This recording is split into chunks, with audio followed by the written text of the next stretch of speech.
Well, thank you, Ambassador Merrill, for that great introduction, and thank you for the chance to talk to you tonight. I also want to thank the organizers for the honor, frankly, of speaking at this time.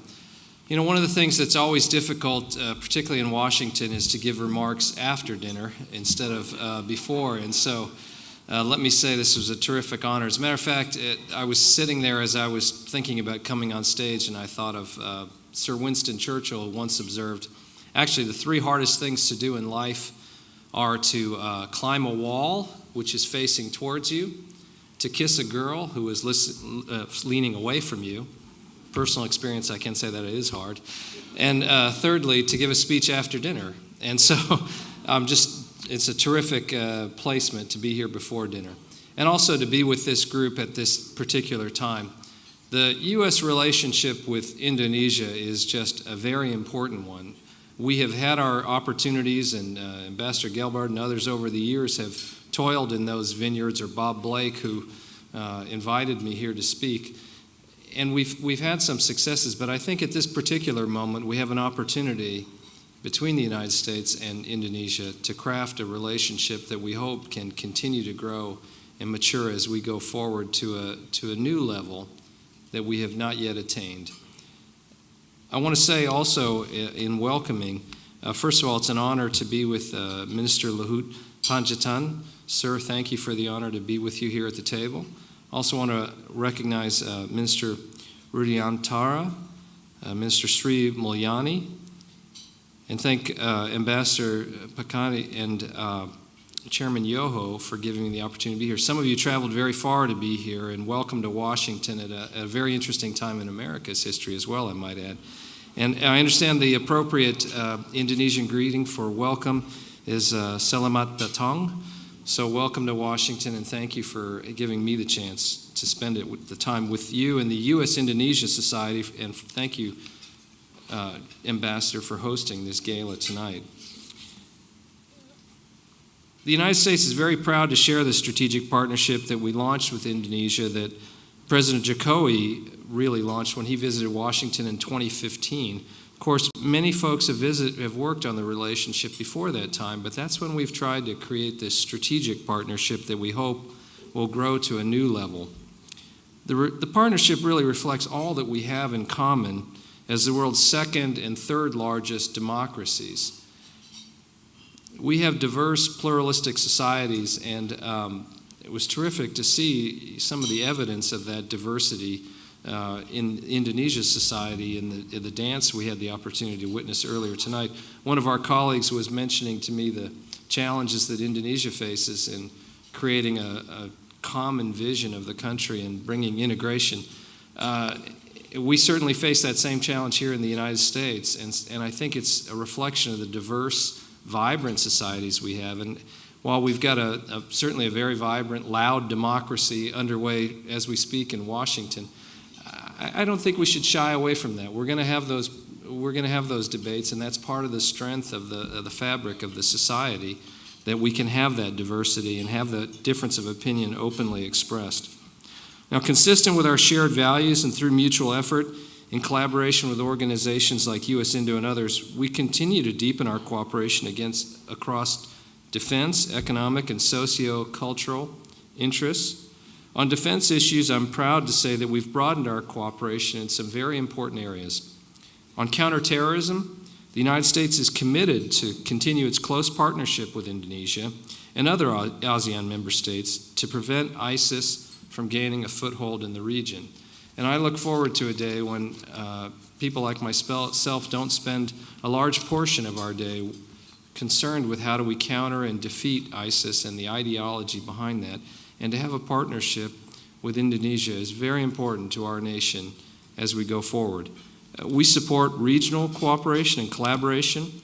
We try to share best practices, and it's something that we can learn from our Indonesian colleagues on, to counter radicalization and violent extremism, to disrupt support for ISIS, and to stem the flow of foreign terrorist fighters both to areas of conflict and back into the region in Southeast Asia. We're also bolstering our information sharing with allies and partners so that we can better identify and address threats as they materialize. We've expanded our security cooperation in other areas like maritime security in places like the North Natuna Sea. We're recognizing maritime domain awareness and maritime security as a vital component for the region, for protecting natural resources, shipping lanes, and fisheries, as well as preventing the proliferation of transnational threats. And we look forward to continuing to work with Indonesia under President Jokowi to realize the vision of Indonesia as a global maritime fulcrum. And I'll say Secretary Mattis, upon returning from Indonesia in January, really emphasized this point to myself and other Defense Department leaders that there needed to be a recognition of the current role that Indonesia plays, and he couldn't have emphasized once, he emphasized 10 times, as a global maritime fulcrum. Toward this end, last year we hosted the first U.S.-ASEAN maritime exercise focused on maritime domain awareness, and we've invited all the ASEAN member states to participate again this year. Indonesia is also a world leader in UN peacekeeping operations, deploying thousands of peacekeepers across the globe to contribute to stability and security. We look forward to continuing our close partnership and welcome continued Indonesian leadership in this important mission. As Secretary of Defense Mattis emphasized in his speech at the Shangri-La Dialogue last June, the United States is a Pacific nation. We have more coastline, more interests in the Pacific than we do in the Atlantic, and the United States has a long and proud history in the Pacific. Not as long or as proud perhaps as Indonesia's, but we try to hold our own. And this view has transcended political transitions and political parties in Washington.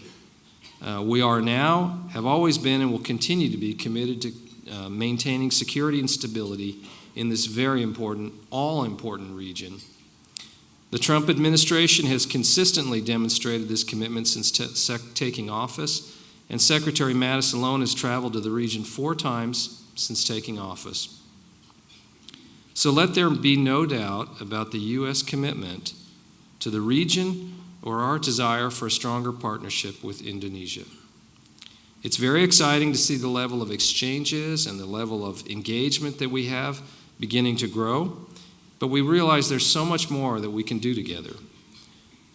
The United States wants all states in the region, regardless of their size or strength, to enjoy the benefits of a free and open Indo-Pacific and to be able to fully exercise their own sovereignty and strategic independence free of coercion.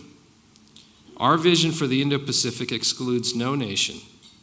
We seek to partner with all nations that respect national sovereignty, fair and reciprocal trade, and the rule of law. Our aim is for all nations to live in prosperity, security, and liberty. We value and encourage Indonesia's leadership in the region and the world. We view our strategic partnership as a real friendship. We don't always have to agree, and we haven't always agreed in the past, but we do expect to speak candidly and to achieve results that benefit both our peoples. The U.S.-India society is a key partner in building this kind of honest and productive dialogue that promotes the understanding that leads to peace, security, and prosperity. So let me thank everyone here for your warm welcome and your continued energy and support for the U.S.-Indonesia relationship. And I believe the appropriate Indonesian greeting at the end to say thank you would be terima kasih. I may have butchered that, but thank you very much.